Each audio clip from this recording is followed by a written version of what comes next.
In this video, we're going to cover the removal of the center pin that holds the trunnion assembly, the sliding assembly, on the Dewalt DW708 Sliding Miter saw.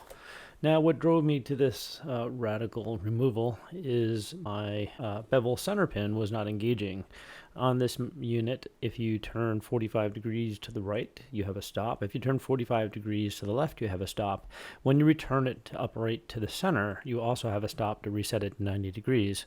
Without that stop, it's you have to recalibrate it every time and get a right angle out. So what was happening is I'd press the button on the back, and it would move, but when I released the button, it would not engage the stop. I could feel it clicking a little bit, but not quite touching. So the first thing I did is I went ahead and removed the knob, and as soon as I removed the knob, the center pin, the bevel stop, which is spring-loaded, went right into the casting where I couldn't reach it anymore. Hence, I had to take out the center pin and take the trunnion off. The reason I had to remove the pin is that there is a retainer ring hidden inside. So after you take off the bevel nut on the back and you pull out the washer and the bearing and the other washer, you still can't get it out because you won't be able to get that retainer out. So to get this apart, you need to take out the drive pin, which is number 139 here on the parts diagram. The drive pin is held in with tension. It's pounded in, has some knurls on it, and those knurls go into the hole and hold it in place. So to get it out, we need a center punch. And we're going to use the center punch on the bottom. The pin goes in from the top, and it's kind of tapered. So we're going to pound upward until the pin disengages. Now, before you start this endeavor, make sure that your saw is clamped down firmly to the table. You don't want this thing flipping over in your head or anything while you're working on it. So after you get the pin out, you're going to go to the back of the unit. You can't have your the head down and locked. So you need to have it free-floating in the upright position so you'll be able to remove it from the base. With the pin out, there's really nothing holding it. You need to lift the unit up and down. You can turn it side to side. It's greased in there, but slowly you're going to separate and it's going to start to come out. Just pull it all the way out and everything should kind of stay together.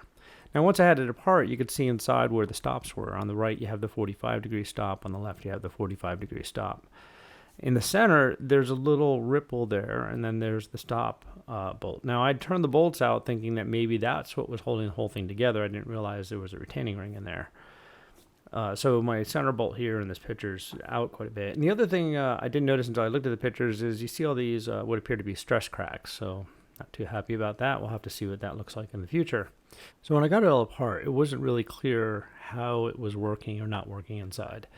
So I went back and I looked at the handle. And the one thing that I did notice is when I took the handle off, you notice the spring is halfway through the hole on one side and halfway back on the other. So let's look at how this thing works. It has two bolts that hold it into the back. It has the slot in the bottom of the handle that goes around the bevel pin, the spring-loaded bevel pin. When you press the handle, it pulls the pin out. So my theory is this, that spring, because it popped halfway through the handle, was preventing the handle from returning all the way in, which would allow the stop to fully engage.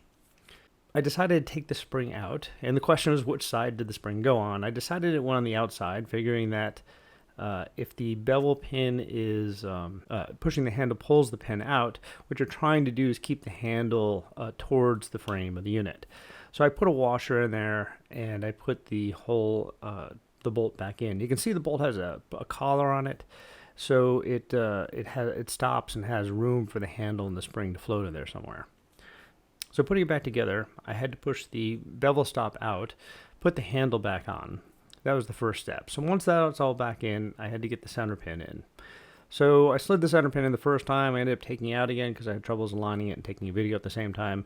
Putting it in the second time worked just fine. You need to have that hole straight up and down. You drop the pin back inside in the top and you tap it in. Now, before I went in, once I set the pin, I went and tested it and swung it side to side to make sure that the bevel stop was going to engage. Now, when I swing it to the right, it hits 45 degrees. Swing it back up to the left, it passes the stop. You can go all the way to the other side, 45 degrees, but when I bring it back, it stops at 90 degrees, which ultimately is what I needed, and it you don't want to operate without it because you have to literally check your settings every time you take it and do a cut. See on the parts list, a lot of these say no longer available. You're going to be looking at the aftermarket here in a lot of parts as this thing gets older. It's been a good saw, so I think it's worth salvaging. Hopefully those stress marks inside are from manufacturing time or maybe from shipping, but I'll have to check those again sometime in the future to see if they've gotten any bigger now that I have pictures of them. Hope this video solved some problems you're looking at yourself. If you're interested in some other stuff I've done with LED strip lighting, here's a couple of links to keep you busy.